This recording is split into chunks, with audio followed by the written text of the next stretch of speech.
الحمدللہ رب العالمین والصلاة والسلام علی خاتم النبیین۔ السلام علیکم ورحمۃ اللہ وبرکاتہ۔ ناظرین، پروگرام کا نام ہے بات ہے پچھلے زمانے کی۔ الحمدللہ ہر پروگرام کے اندر پچھلی قوموں کی کچھ باتیں کرتے ہیں اور اس سے سبق حاصل کرتے ہیں۔ حیرت انگیز واقعات ہیں مگر سبق آموز بھی ہیں۔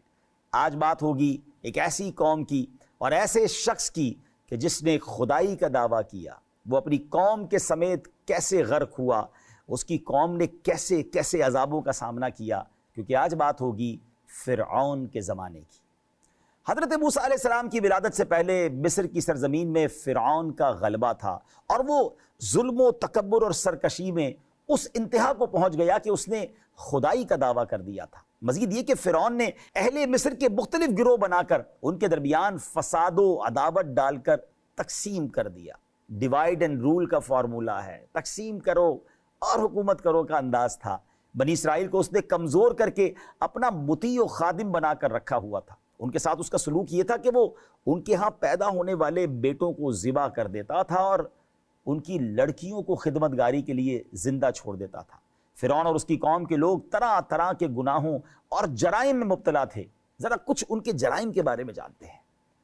کفر و شرک کرتے تھے، خدائی کا دعویٰ کرنا، تکبر و سرکشی کے کاموں میں حد سے بڑھنا، لوگوں سے زبردستی مشقت والے کام کروانا، ظلم و فساد، طرح طرح کی اذیتیں دے کر لوگوں کو ناحق قتل کرنا، جادو کرنا اور اسے سیکھنا سکھانا، بدفعلی لینا، کاہنوں اور نجومیوں کی تصدیق کرنا، حضرت موسیٰ اور ہارون اور ان پر ایمان لانے والوں سے دشمنی رکھنا اور انہیں حقیر جاننا، لمبی امیدیں باندھنا اور آخرت کا انکار کرنا، خود پسندی میں مبتلا ہونا اور دوسروں کو حقیر جاننا، منصب، قوت اور صحت و عافیت پر مغرور ہو جانا، عہد توڑنا اور احسان جتانا، اللہ تعالیٰ کی خفیہ تدبیر سے بے خوف ہو جانا، بنی اسرائیل کو عبادت گاہ میں نماز سے روکنا اور ان کی عبادت گاہوں کو ویران و برباد کر دینا، گناہوں پر قائم رہنا اور حضرت موسیٰ علیہ السلام کے معجزات سے نصیحت حاصل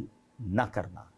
یہاں ایک اہم بات قابل توجہ ہے ناظرین کہ حقیقت میں تو حضرت موسیٰ علیہ السلام کو فرعون اور اس کے تمام ماننے والوں کی طرف بھیجا گیا تھا۔ البتہ فرعون کے خاص ذکر کی وجہ یہ ہے کہ اس نے خدا ہونے کا دعویٰ کیا تھا اور کفر میں حد سے بڑھ گیا تھا۔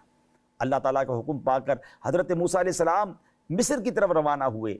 آپ علیہ السلام اون کا جبہ پہنے ہوئے تھے، دستے مبارک میں عصا تھا اور اس کے ایک سرے میں زنبیل لٹکی ہوئی تھی جس میں سفر کا سامان تھا۔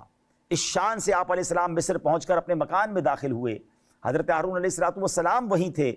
آپ نے انہیں خبر دی کہ اللہ تعالیٰ نے مجھے رسول بنا کر فرعون کی طرف بھیجا ہے اور آپ کو بھی رسول بنایا ہے کہ فرعون کو خدا کی طرف دعوت دو۔ یہ سن کر آپ کی والدہ صاحبہ گھبرائیں اور حضرت موسیٰ علیہ السلام سے کہنے لگی کہ فرعون تمہیں قتل کرنے کے لیے تمہاری تلاش میں ہے، جب تم اس کے پاس جاؤ گے تو وہ تمہیں قتل کر دے گا۔ لیکن حضرت موسیٰ علیہ السلام حکم الہی پر عمل کے لیے حضرت ہارون علیہ السلام کو ساتھ لے کر فرعون کے ہاں پہنچے۔ فرعون کو خبر دی گئی اور صبح کے وقت آپ علیہ السلام کو بلا لیا گیا۔ آپ علیہ السلام نے وہاں پہنچ کر اپنی رسالت کے بارے میں اسے بتایا۔ فرعون کے پاس جو حکم پہنچانے پر آپ علیہ السلام مامور کیے گئے تھے یہ بات بھی اسے بتائی۔ فرعون نے انکار کیا اور نشانی طلب کی۔ حضرت موسیٰ علیہ السلام نے اب کس طرح معجزات کا ظہور فرمایا۔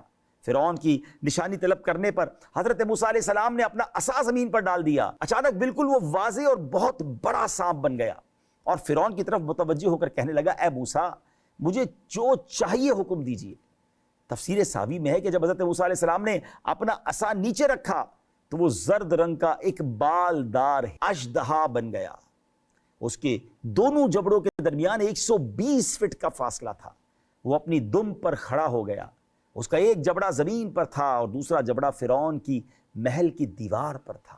وہ اژدہا فرعون کو پکڑنے کے لیے جب دوڑا تو فرعون اپنا تخت چھوڑ کر بھاگ گیا۔ گھبرا کر حضرت موسیٰ علیہ السلام سے کہا کہ اس کی قسم